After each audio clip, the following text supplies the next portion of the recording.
Welcome back to Full Circle Florida, everyone. Let's bring in our Capitol reporter, Forrest Saunders, back in Tallahassee, fresh off his trip down to Miami to cover the Republican debate. So, Forrest, before we get into who stood out in this third debate, take me behind the scenes. What was the atmosphere like there? Who did you see? Who was walking around? What was the mood there like?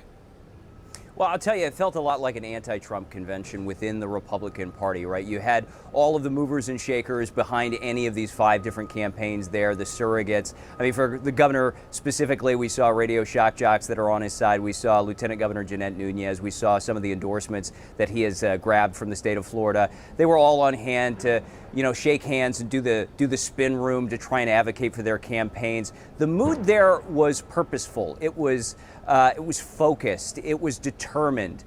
There was maybe some suggestion that these candidates might be feeling fairly dour, given that we're getting closer and closer to the Iowa caucuses, and former President Donald Trump still has that large lead, but that wasn't the case. They still see a path forward. They see a chance at victory here, but it really rests in finding one candidate that all of the support of the others can coalesce behind as an alternative to the former president. Yeah. That is their path, and they still think it's possible. Yeah, I think something like 6 million viewers tuned in to this debate, so it certainly got some eyeballs. The debate itself, it seemed much more structured this time, more substance, less chaos, not a lot of instances where people were talking over each other. Did that help anyone break through? It seemed Ramaswamy wanted a fight, but his tone really didn't match the tone of this particular debate.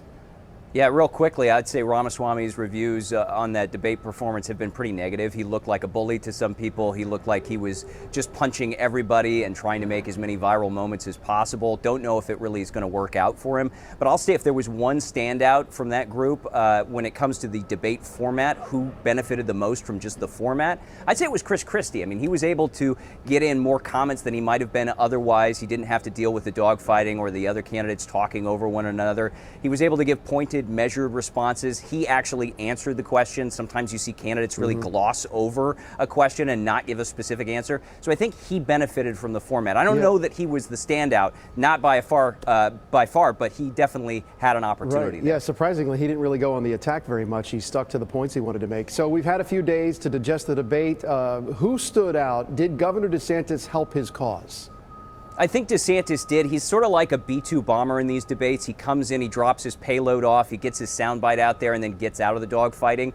He did have a little bit of a spar with Haley, but it didn't really seem to matter. He didn't have a big gaffe there. Haley was another big standout. She had a great response on abortion. A lot of people resonated with that. She said essentially it needed to be turned to the states. She would support anything that would potentially be able to get through Congress, but she was a realist and a pragmatist about all of that. Yeah, DeSantis, Haley, the two headliners there. All right, Forrest, thank you for your insight. Appreciate it. This is the debate that'll take us through Thanksgiving, so a lot of people will be talking about it. Forrest Saunders back in Tallahassee. Forrest, thank you.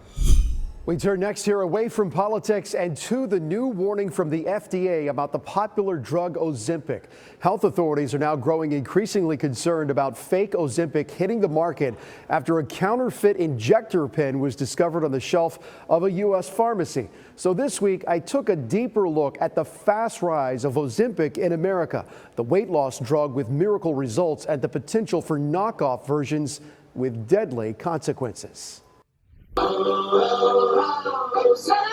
By now, you've probably at least heard of the drug Ozempic. Its popularity in American culture on a fast rise, from commercials to articles to social media. In short, it's a drug used to treat diabetes. But along the way, doctors discovered it also has the side benefit of helping patients lose weight by curbing their cravings, essentially rewiring the brain. But now, with the drug in such high demand, there are supply shortages around the world, and health officials are now warning of dangerous fake Ozempic pens flooding the American market. This after several people in Austria were hospitalized from injecting themselves with a counterfeit version of the drug, and a fake version also found on the shelves of an American pharmacy. That fake version containing insulin. insulin in somebody who does not have elevated blood sugar and who is not a diabetic is literally life-threatening. You can kill somebody by giving them insulin, and that's really, really disturbing. Dr. Jill Wagoner is board certified in family medicine and the author of 8 books on wellness. So we're seeing reports that there's now this underground market, fake Ozempic that has been put out there. How concerning is that? That is very concerning. That is really scary. Dr. Wagoner points to a misguided view that obesity is a personality flaw and not a serious medical condition, a view that is often magnified in a results-driven society that is often short on patience and looking for a quick fix. That's why people will go to some med spa and let somebody inject them with something because they don't see it as a medical condition. So that's the real problem. How do people protect themselves then when it comes to buying the right product and not A, getting scammed, but then more importantly, not buying something that as you said, could be life-threatening? You should never, ever get anything that is prescription unless you get it from a healthcare provider. It was actually presented to me by one of my doctors before, but I like to let things kind of play themselves out. Rashida Lee is a nurse in Tampa. She, like many, have had the conversation about Ozempic and still has questions. But I'm trying to ride my bike to keep, up with the fitness. So, whatever you can do would, also be awesome instead of going to the drugs first. Have we perceived yet any negative side of this so far? Yeah, with every prescription drug comes potential side effects. Those side effects include everything from nausea and abdominal pain to, in severe cases, the paralysis of the GI tract. But Dr. Wagoner says for people who are struggling with life-threatening obesity, the alternative can be just as dangerous. We really have to have a conversation where we put it in real terms and look at the benefit as well as the risk. Is it sustainable for someone to be injecting Ozempic for years and years and years? Well, diabetics have used it for years. They've used the medications for years. So we do have some background and some data to look at what happens when it's used for years. The difference is with most diabetics, you don't anticipate them coming off. So it was not intended to be short-term treatment. It was intended to be part of the long-term treatment. That means researchers and doctors still don't have enough data to determine what would happen when someone comes off the drug. But one thing is clear.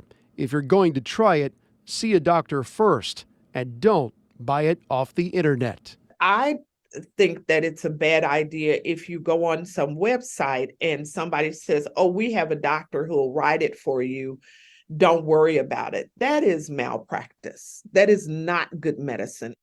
By the way, just to be on the safe side, experts say you should look for these specific signs to spot a fake Ozempic pen. The label on the counterfeit packaging could be bad quality. It may not include the tamper-resistant perforation.